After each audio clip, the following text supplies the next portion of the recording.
Hello and welcome to A Gypsy's Kiss, the vlog. I'm Shelley Carney. And I'm Toby Eunice. Stick with us a couple of seconds and I'll tell you where you can find Fenn's treasure in the Denver Museum of Nature and History. Denver? I thought you said it wasn't in Colorado. Exactly.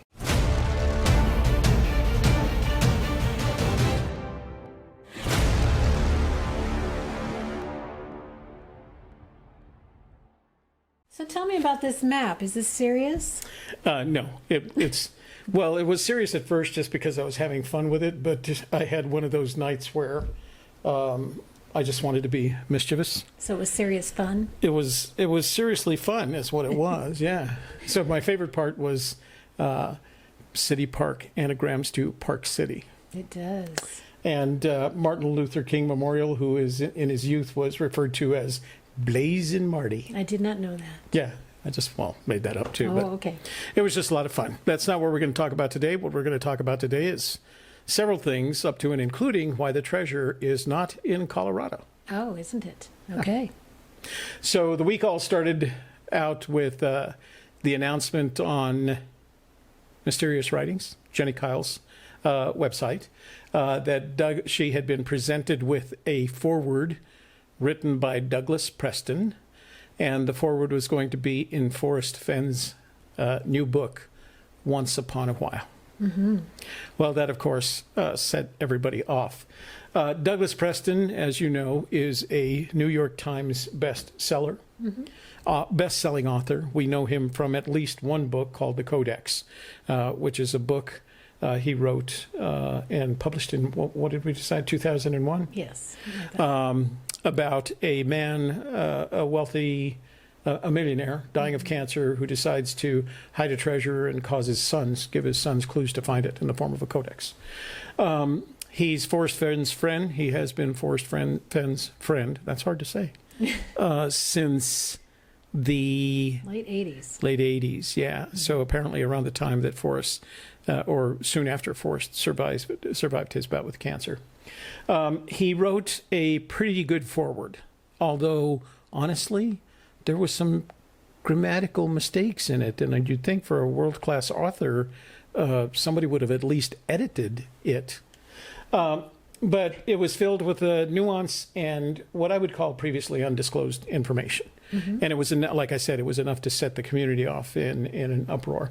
Mm-hmm. The foreword does what it's supposed to do, what it was crafted to do, and that is it's going to help sell books, and it's going to help populate the event on November 2nd at Collected Works Bookstore. Mm-hmm. Well, if you talk to Forrest and you ask him, what are you better at, being an author or a marketing guy? And he'll tell you marketing guy. Yeah. It really is good, if nothing else, good marketing. Mm-hmm. So we should mention that on November 2nd, Forrest and Douglas are both going to be at the Collected Works Bookstore in Santa Fe doing a book signing, and where they're going to launch the new book. And that's a small little bookstore right close to the plaza. Yeah. And it's very quaint if you can make it. We've been there before, a couple of times, for events for Forrest. Mm-hmm. It provides some new, previously unpublished, and I put the information in quotes because I think the information was all part of Forrest's marketing strategy. Mm-hmm. Because I don't think that Forrest would have allowed this foreword to be published, to be released into the public domain, if he didn't. If he wasn't there in terms of advice and consent. And then finally, it created literally, just because of the couple of things that, should I refer to it as a feeding frenzy? It's probably not the right way to.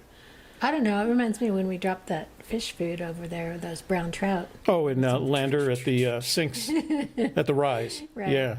We'll call it something like that. That's a feeding frenzy. It did everything from. It rose to the bait. Yeah, they came to the bait. They argued it. There were a couple of them, wrote their goodbyes like, "Oh, this is not for me." Apparently, I didn't have it all figured out, and a couple of them are reconsidering their solutions. And so we're going to talk about why you shouldn't be doing any of that.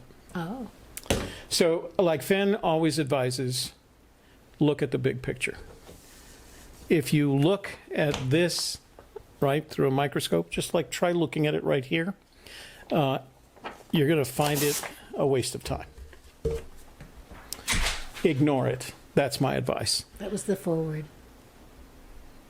They didn't know what you ripped up. Oh, yeah, they thought of just, oh, a rip-up paper. did he just rip up his notes, Just for to make God's a point. sakes? Wait, was that our contract? Oh, no. Like Forrest always advises, look at the big picture. Don't get caught up in the details. Now, what I'm going to do is take us back in the timeline, and I have to do this for just not back to 1972, but we're going to go back to 2001. 2001 to 2013, we had identified in our timeline as a period of legacy building. You know, where Forrest was looking at his legacy and helping to build it in a variety of ways, but mostly by authoring books. And then we said, after 2013, he was in some form of retirement. You know, Too Far to Walk was going to be the last book, and he was going to just kind of sit back and enjoy what was going on and hope, honestly, that the treasure wasn't found before he passed, because his legacy, the longevity of his legacy, is dependent upon the treasure not being found. The longer the treasure remains unfound, the longer Forrest Fenn lives, you know. So let's go back to 2001. 2001, Forrest Fenn publishes The Genius of Nikolai Fashin. Recollections by Forrest Fenn. That was based on and you know more about this than I do, the purchase of Fashin's estate Right. in Taos, and he collected all those materials as a result, and he was able to turn that into a book. 3 years later, 2004, Fenn publishes Secrets of San Lazaro, although some people say Lazaro. I think that, in my humble opinion, I consider that his finest work. It had a basis in solid research that he conducted in cooperation and collaboration with scientists and writers. And I think it had something to do with the raising of his visibility and credibility in that community, because one of the things that he had to deal with was the disrespect that he experienced from from the archaeological community. 3 years later, in 2007, he publishes 3 books. Now, he probably didn't write them all in that 3-year period. I believe he wrote them primarily in the 1990s, when he was during that quiet period that we had described, and that he refined them, especially the one called $17 a Square Inch, the tribute to his good friend Eric Sloan, who had died in 1985. At this point, he's got the help of Lou, right? So he probably helped him. Yeah, assemble because the book. Lou and Susan have helped him with his last 6 books. So 2010, 3 years later, Fenn publishes The Thrill of the Chase. In The Thrill of the Chase, he tells us about the treasure and gives us the poem. 3 years later, in 2013, Fenn publishes Too Far to Walk. 3 years later, in 2016, nothing. NADA, and that doesn't stand for the National Association of Automobile Dealers Handbook. Nada. It's Spanish for nothing. Nothing. Yeah, he didn't know things. He didn't. He didn't publish a book in that book. 3-year sequence that he had kept. And honestly, on a regular basis, he was telling people, I'm done. I'm not. There was the notorious children's book that he was supposed to have, he had an offer to work with. He said, nah, I'm past that. No more. I've done everything that I need to do. All my stories are told. On the other hand, as well as I do, you could go to Dale's blog and you could see, 180, 190 scrapbooks and other stories. He wrote a bunch of stuff during that period, but it wasn't published in the form of a book. Right. So the big question then is, got a little gray lines back. Yeah. 2010. Where do the gray lines come from? Okay. Oh, I don't know. They're computer generated, and I'm not sure why they're caused. So, Ignore the gray lines. so in the intelligence community, we used to have. I'm sure it's still there. We have a saying, and the saying is: once is happenstance, twice is coincidence, thrice is enemy action, and it actually is a quote said by James Bond in Ian Fleming's Goldfinger. That particular book. But it was kind of, what do they call it, adopted by the intelligence community because there's something to be said for that.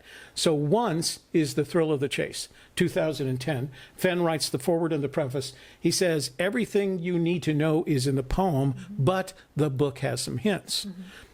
What does that do? That sells books. Now, it only sold 1,000 of them in Santa Fe. He tells us that the treasure is in the mountains north of Santa Fe. And he publishes 1,000 copies of the book, sells it in the collected works bookstore in Santa Fe, and then donates the profits of the book mostly to collected works, and then some of it to his cancer fund, that fund that he was building for cancer. So this was once, right? And the pattern starts to develop. We publish a book. We promote it with the idea that there's some sort of secret hidden in the book, and we donate the proceeds to someone that's important or valuable to him. Okay? Twice. 2013, Too Far to Walk. He has Suzanne Summers, his good friend and buyer of his art, writes the foreword, he writes the preface. In the preface, he writes that little story about him navigating his way up down the Madison River over a 3-day period when he was a youth, and says that it was a 10-mile distance, but now that distance was too far to walk. So in the same book, though, he publishes the map of the Rocky Mountains. This is the first time that Fenn makes a connection between the Rocky Mountains and the 4 states of New Mexico, Colorado, Wyoming, and Montana. As a matter of fact, to the best of my knowledge, Fenn has never said this sentence. The treasure is in the Rocky Mountains in one of 4 states, New Mexico, Colorado, Wyoming, or Montana. I've heard him say that the Rocky Mountains are in those 4 states. And I have heard him say that the treasure is in the Rocky Mountains, but he has never actually made the connection that the treasure is in one of those 4 states.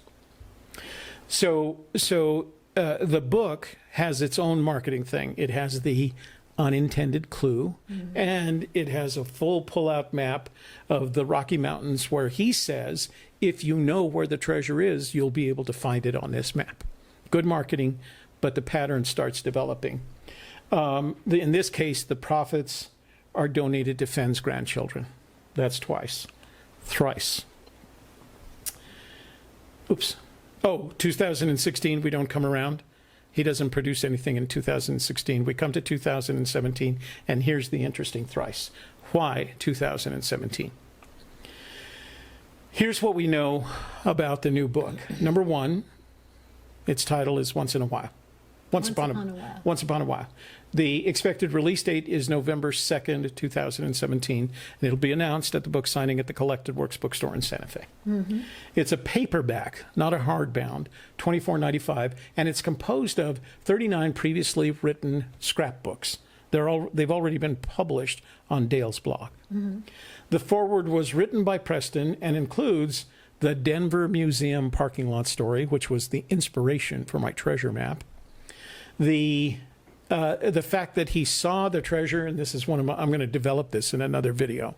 He saw the treasure in the early 90s and didn't see it in 2010 and came to the conclusion that it must have recently been, and Fenn says, I finally got rid of it. And the assumption is he got rid of it in 2010. An analyst of any kind, with any experience, would not come to that conclusion. The next question is, when before 2010 did he finally get rid of it? So, but that's another video for us. Preston had the opportunity at this point to say, the last time I saw the treasure was 2000 and what? He never does. In the foreword. Tell us that. No, that's what makes it so curious. I saw it in 1990, and I didn't see it in 2010. That an analyst hears that, and he starts asking questions after that. The stories, and then he writes this quote towards the end of his foreword. These stories are a treasure of another kind, and some of them, who knows, may contain more clues to the location of the real treasure. May. May. Yeah. Or Like on the side of the box of food that may contain nuts. Well, probably doesn't, but Yeah. it may. it may. Yeah. Yeah. So, this is that thrice event. Fenn has published a book, and there are supposed additional clues in it, and it has some additional information. And in this case, the profits are donated to the two people who helped him publish his previous 6 books, Susan Caldwell and Lou Breton. And no matter what I say in all of this, I am not being critical of either Susan or Lou. They have to be really, really good people to do the work that they do. So this is not meant as a criticism. It's just a fact. So that's what we know. Here's what we can assume. Fenn doesn't need the dinero. He's rich enough, at least as far as he thinks, right? He's the guy that said, if you die with more than $50 in your pocket, you're a failure. Well, he's going to have more than $50. Fenn doesn't need the visibility. He's had, I'm going to use 2013, maybe late 2012 as a demarcation point. He's had 4.5 years of visibility, and honestly, I think he's tired of it. Well, not only that, if he wanted more, all he'd have to do is call up the news station and say, I got something to say. Yeah, exactly. That would be at his doorstep. Yeah. Call, is it Good Morning America? Yeah, Yeah. Today Show. Yeah, the Today Show. Hey, guys, I think I've got another clue. Right? The book was not planned. This is not a plan. And there's several things that tells me that it's not a plan. If it was planned, it would have come out in that 3-year cycle. That's very much, that's the whole 369 thing that I'm always talking about, Fenn. I think it's in his nature. It should have come out in 2016. It didn't. In addition to that, it came out in paperback. Right? A paperback is much easier to publish. It's called a trade pub. And it can happen pretty quickly. I mean, you don't have to do a lot to get a paperback published. You've got to do a good job of laying out your galleys, and then you send them to the publisher, and they get it right back to you because there's no production. Isn't he the publisher? Well, he is a publisher, but the simple fact of the matter is he doesn't own a publishing. He owns a publishing house, but the physical act of assembling a book, the production process. He doesn't own the production process. He's a publisher, like most publishers, that doesn't own the production process. He outsources that to something, and that, again, is Lou and Susan's responsibility. And the other thing is the content. He didn't have to write anything. Right. One of the things that we've noticed about this summer is that we have our opinions on the matter, is how quiet Fenn has been about the search. Suddenly, we just didn't hear anything more from him. The conclusion that could be made here is that he was working on this book. My conclusion is there ain't that much work in the book. If you take the 39 already written scrapbooks, you hand them to the 2 people that have already done this 6 times for him, and then you say, keep the profits, Breton and Caldwell could have easily published this book on his behalf. And there isn't anything in the book that hasn't already been assumed and hashed over by the community. Right? So that's what we can assume. Don't know it for a fact, won't know it until I see the book, but I think we could make those assumptions solid. These are the assumptions. Fenn doesn't need the money, doesn't need visibility. The book is just a lot coming out of nowhere, and it's already been published. So something fun to read, but maybe a non-thing. So there's actually 2 kinds of conclusions that I've made as part of this presentation. Number 1, the generic conclusions, what one could conclude.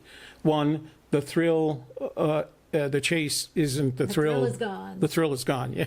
Isn't there a song, Yeah. movie? Yeah, the thrill is gone. Interest in the search community is flagging. Nobody's found it. They put a lot of time into it, a lot of money into it. Nobody's even, nobody's come up with the right solution, and there's no indication that anyone is coming up with it. We spent the beginning of the summer saying, oh, I'll have it before Fenbury, you know? Yeah, and it's kind of going around and around again. Yeah. We're going back to square one. Exactly. And I think that's why this idea about the Denver Museum hit a chord where everybody goes, oh, new information. That's where it's been this whole time. And if you read the sentence, and I'm not going to do that. We're not going to talk about that because Okay. it doesn't have any bearing on the search. We are going to talk about it. But Yeah, we are eventually. So there's a perception of negativity associated with the treasure. There's been rumors that the treasure's been found. He has to address them. There's been rumors that it's all a big hoax. He has to address them. There's been rumors that Fenn has retrieved the treasure and not told anyone about it, which to me is just perfectly ridiculous. But he has to address the issue. The media has connected the death of the two searchers with the treasure, and he has to deal with it. So there's a lot of things that one could conclude that you ask yourself, well, yeah, maybe a new book would help. Those aren't the conclusions that I've come to. Here's what we can conclude. Number one, Fenn had a very specific reason for publishing this book in 2017. It was not in the plan. It was out of sequence, and he said for between 2013 and just recently, he said he was out of the business of writing and publishing, right? If the foreword is any indication, the intent of this book is to lead searchers not closer to the treasure, but further away. Because if you can take a sentence that effectively says that Fenn had once mentioned that he had thought about leaving his car in a parking lot, and honestly, I don't care if the parking lot is in Denver or Arizona, the fact that that could be presented as some indication of what one would have to consider when they're looking for this treasure, to me, is absurd. Well, you have to consider the conversation that was being had, right? So Fenn tells Douglas Preston, I'm going to hide this treasure and I'm going to die there with it. And he would say, well, how are you going to get there? Where are you going to leave your car? Because people will find your car and then they'll find your body and then they'll take you and bury you and you're not going to get what you want. Mm-hmm. So what are you going to do with your car? So, of course, he's going, and everybody, I'm guessing, has this question, because I know I did, and my husband did, and we all said, well, where is he going to leave his car? So he flippantly says, oh, I'm going to leave it in the Denver Museum parking lot. Oh, and another time somebody asks him, and Preston's within hearing distance, and he hears him say, oh, I'm going to leave it at the parking lot at NEU. So, Toby, I hear you're going to throw yourself on your treasure when you die and then write a poem, and people are going to look for you, and where are they going to find your car? I'm going to put my car in the parking lot behind the basketball courts at Taos High School. But no, really, where are you going to hide your car when you hide this treasure? Well, I'm going to put my car in the parking lot of Northern New Mexico Community College in Espanola. Okay. So basically, he's just making stuff up because it's fun. And it's just a conversation. It's not written in stone. The only thing that really is written in stone is the poem. Here's another thing. Back in 2012, there was a journalist who was working for the Newsweek online version at the time. His name was Tony DeCopel. And I've mentioned Tony in the past. Tony, to me, is what I would call hostile to the search. He doesn't believe Fenn actually hid the treasure, and he's said as much. He's popped up a couple of times. He was back in 2012 during a series of interviews. He interviewed Preston then, and Preston then, according to Tony DeCopel, Preston then said that the story was pretty much the same, that he would hide his treasure and then put his car in a parking lot, except that time the parking lot was Northern Arizona University, NAU. Mm-hmm. Instead of the Museum of Nature and History in Denver. So I guess the point that I'm trying to make here is this is not something that Forrest said. This is something that someone said that Forrest said, and the story has been told differently twice. So you can't put any money on it, for lack of a better way to describe it. So here's what we believe as a result of the fact that Forrest Fenn is publishing a trade publication in 2017 and that it consists of material already written. The following. Number one, Fenn believes that his legacy is at risk, that there is some chance that someone will find the treasure before he passes. What that means, basically, and I think this is what Fenn wants least of all, is that if somebody finds the treasure before he passes, his legacy dies with him.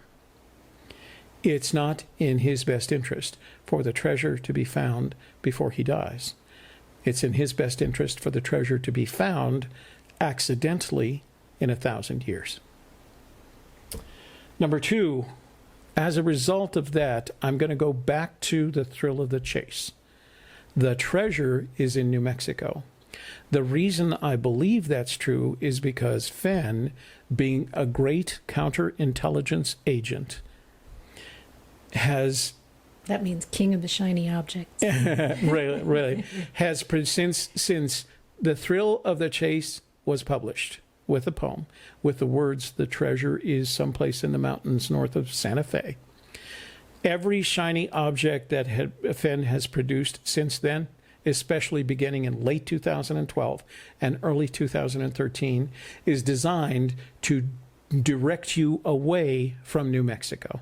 First, it was the Rocky Mountains. Then it was the 4 states, and people concluded that it was in Yellowstone. All he'd have to do is say one word about it. Now, for gosh sakes, it's Colorado. The treasure is in New Mexico. And I believe someone is getting close to it. Otherwise, the legacy would not be at risk. Well, there you have it. So, cross Colorado off your list. Look at New Mexico. Yeah, it's not in Colorado. So here are my recommendations. Okay. Buy the book. I'm going to buy the book. I know you will. Ask Fenn to sign it for you. I'm going to ask him to sign it for me. Me too. And I'm going to take my Thrill of the Chase book and have him sign that one too. Oh, are you sure that one's still sealed? We should leave that sealed in case we want to do something. Read the book. Okay. But ignore anything you conclude is a hint or a clue in the book. Oh, that's going to be hard. Ignore it. Send the poem. Don't do any digging on or around the Denver Museum of Nature and History. Yeah, that's no good. Because you're going to get busted. Yeah. And there's nothing there. Use the poem, Luke. Who's Luke? It's like, it's my play on words, use the force, Luke. Oh. It's like the poem. No, you can tell me you're my father. Oh, God. Lord knows I'm old enough to be. The poem is like the force. Everything goes through the poem. If you allow yourself to become the poem, wow, this really does that. If you become one with the poem, you will find the treasure. Okay, let's do it. So. Ooh, there's me. There you are. What am I doing there? So tell everybody what we're doing next week. Next week, hidden treasure. I'm going to talk about this treasure that I hid. Don't say that's it. It's all you want to say. And here's a picture of me hiding it. So there you go. So find it. Next week, we're going to tell folks about the treasure that you hid, and then we're going to tell them how they can find it. Mm-hmm. We hid it just for you. Yeah, that's pretty nice. Okay. So that's it for this week. We hope you enjoyed our discussion of why the treasure's in New Mexico and not in Colorado. And we'll be back next week with more fun. Thank you so much for watching with A Gypsy's Kiss, the vlog. I'm Shelley Carney. And I'm Toby Eunice. I'm going to ask you to do a couple of things. Number one, subscribe to our channel so that you can keep up what we're doing. We produce a new video at least every Wednesday, sometimes more often than not. And if you have any comments on what we've said today, make sure you put the comment down in the bottom. I answer most of them. Some of them are so obnoxious that I just delete them, but the ones that aren't, and add to the conversation, I'll answer. Shelley and I will answer them for you. Okay? This is Toby Eunice. Until we see you next week, thanks for watching. Bye-bye.